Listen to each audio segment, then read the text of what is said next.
Жамангулов Акылбек Жекшенович дегенге сиздер иш козгогонсуздар. Бул сиздин убагыңызда эмес, бул тиги Курманкул Зулушевдин убагында болчу да. Аны камадыңыздар. Эч кандай далили жок да. Бир жарым жыл канча отурду билбейм, аны кайра чыгарып атасыңар да актапчы. Мен ошол мага таң калтырып атат да, бул кандай болуп калды депчи. Ошол боюнча маалыматыңыз бар да, ошону айтып бересизби? Фамилиясын кайталап койсоң. Жамангулов Акылбек Жекшенович деген. Бул Альфа Телекомдун директору болчу да. Бул боюнча менде так Мен муну айтып атканым мындай да, сиздердикичи. Мен эми билебиз аны ким кандай камап, кандай эмне кылган. Ошол убакта камап, отургузуп, анан акча алып, анан кайра кой берген фактылар бар да. Эгер надо будет өзү азыр эми арызын жазсак жазбай атат, жазат эртең күн, эртең бүрсү күн. Канча акча бергенин да айтып берет ошол. Мен ошол факты боюнча айтып атам да. Айтып бересизби ошол маалыматты?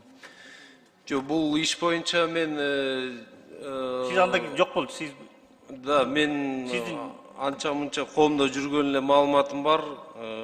Мен жаңылбасам бул мошенничество менен козголгон иш болсо керек эле. Анан кандайдыр бир жанагындай фактылар болсо, өзү келип кайрылса мен кабыл алууга даярмын. Жок, мен муну айтып атканым мындай да, ошол жагдайларды мен билбейт экенмин. Бул дагы биздин коллегабыз болчу, депутат болгон чогуу ошол жерде жүргөнбүз. Эми муну камап коюшту дагы, бул байкуш атасы, ошол убакта атасы бар болчу да. Азыр атасы ошо переживать этти баласына. Каза болуп калды дагы. Атасы дагы бир 30 жыл жашамак. Ушун эми ушундай фактыларды айтып атам да, ушул туурабы, туура эмеспи депчи.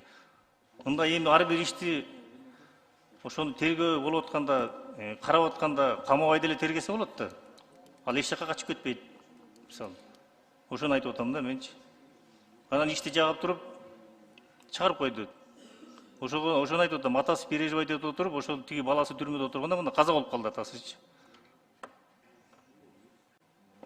Нурбек Өмүрбекович, сиз туура маселе көтөрүп атасыз. Бул сөздүн төркүнү мыйзамсыз камоо, мыйзамсыз кылмыш жоопкерчилигине тартуу маселеси болуп атат. Бул жерде сөзсүз түрдө прокуратура тарабынан, прокурорлор тарабынан мыйзамдын талабы ошондо. Буга жол бербешибиз керек.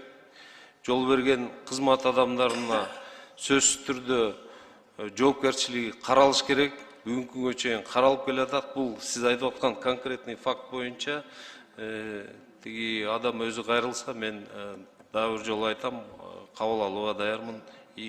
Мыйзам чегинде карап кайрылса карап берип койсоң